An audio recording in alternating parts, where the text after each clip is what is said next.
30 жылдык өмүрүнүн көбүн устаканасында өткөргөн Мирбек устанын жаңылыгы көп. Учурда өлкөнүн булуң бурчунан тандап келген жыгачтарынан комуз, кылгыяк, жетиген өңдүү 10го жакын музыкалык аспаптарды жасоо менен алек. Ар тараптан алып келинген жыгачтарын айттырбай, өңүнөн таанып ажыратат. Могу үчөө үч башка. Мына мисалы үчүн баягы суу жок как жерде өскөндүкү могу текстурасы майда болот. Майда канчалык текстура майдаланган сайын ошончолук жыгачтын плотносту деп коебузго. Ошол бек болот. Аябай бек болот. Значит, плотность бек болгондон кийин үндү жакшы берет. Үн монун ичинде ойнойт. Монун ичинде. Таза нукура добушту сактоо максатында комуздарынын көлөмүн өзгөртүп чаап, көрктөй берүүнү каалабайт. Анткени көлөмү өзгөргөн соң добушу кошо өзгөрөт. Таза үндүн, добуштун сакталышы комуздун формасынан дагы көз каранды. Ошон үчүн мына бул комузду көбүрөөк чыгарышыбыз керек. Булар записке да жакшы болуп турат. Эч эхасы жок, өзүнүн комуздун таза үнү чыгып берет да. Анан ошон үчүн азыр мына могу үчөөнү мен 3 жердин эмеси жыгачы. Ошону алып келип алып, азыр мен үчөөнү салыштырып атам.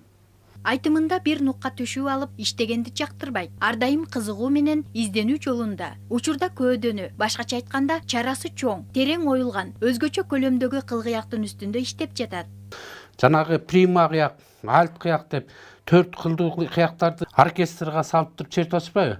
Алар баягы мен айтам да мында бул экинчи сорттогу скрипкалар аларчы. Скрипканын эле үнүн берет, башка үн бере албайт. Кыргыз кылгыягынын өзүнүн үнү болот да. Мисалы үчүн муну чоң кылганда үнү чоңураак чыгат дагы.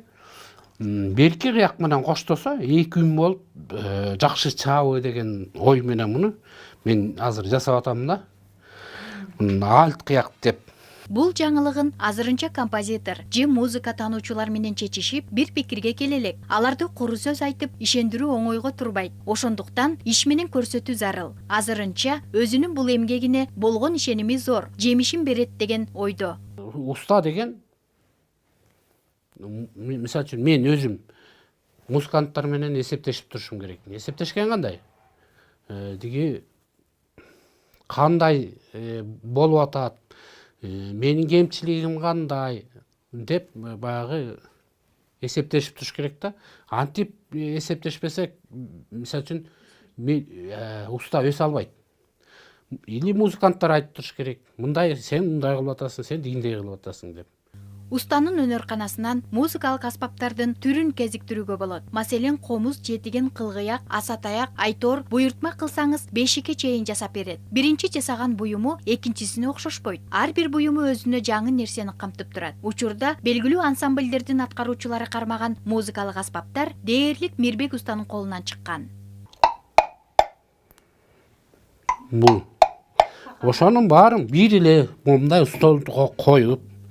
Бул дагы бир эле учурда катарлаш жасап жаткан музыкалык аспаптын бир түрү. Аты коюла элек, идея ойноп жаткан музыканттардан алынган. Өзү музыкант болбосо дагы, алардын ар бир кыймылынан эмнеге көз каранды болуп жатканын айттырбай түшүнөт. Музыкалык аспаптарды жасоонун атасы катары добушунун тазалыгын ички туюму аркылуу сезип турат. Бизде мисалы үчүн жылажын деген бар, асатаяк бар, така деген бар. Мен ошонун баарын бириктирип эле бир эле эмеге чогултудум. Ал диги асатаякты ойноп, тигини коюп, жылажынын алып ойноп, анан такасын алып ойноп, алып эле мына бир эле киши отуруп алып, муну чапкылап да ойной берет, таканы кагып да ойной берет, эмелерди бүт баарын ойной берет. Бул үн деп орустардын эмеси да, шылдырагы. Мына ушуну эле ушуга колдонуп, дайрежадын чапса, мына ушундай үндү алып турат. Ошондой кылып, ошонун баарын биз бир эле столго, кичинекей столго мен бириктирип жасап атам азыр. Момундай жакшы жасаган усталар санануу эле. Аз эле калды, мына 3-4төө карып калды. Алар иштей албай калды жакшы. Кундуз Бекарстанова, Жыргалбек Суранчиев, Кутмантаң программасы.